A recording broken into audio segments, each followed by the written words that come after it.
I was in the field as far as working with individuals who are deaf or hard of hearing.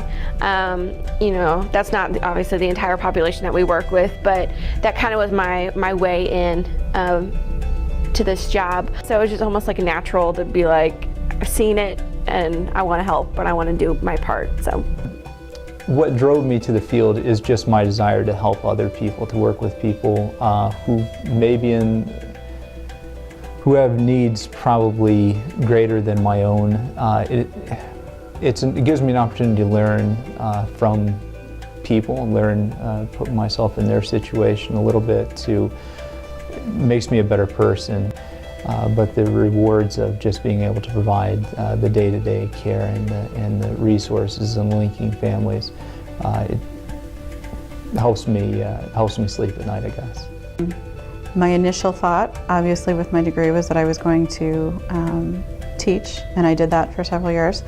And I kind of fell into this area of case management, and I really enjoy it. I had a great experience. I worked at a camp called Camp Courageous. It was in Monticello, Iowa. It was a camp for people with special needs, I think is how they designated it. And I just had an opportunity to see people who had generally very obvious challenges, physical challenges, and just to work with them and see how they were able to overcome those challenges, have a good time. It was a camp setting.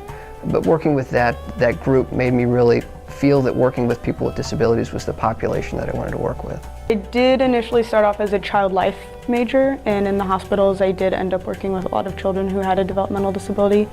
And the opportunity to help them really worked out, and then about a year after I graduated, this position came available where I get to help people and utilize my Spanish degree, so I mean it was pretty much a perfect fit. My husband and I, back in 1989, when I was teaching at Del Mar Cabo, adopted one of my students, and she was a client here at that time.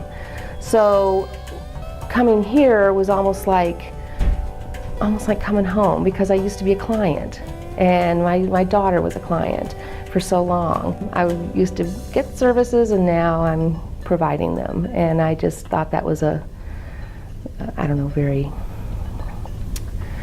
was just a wonderful thing.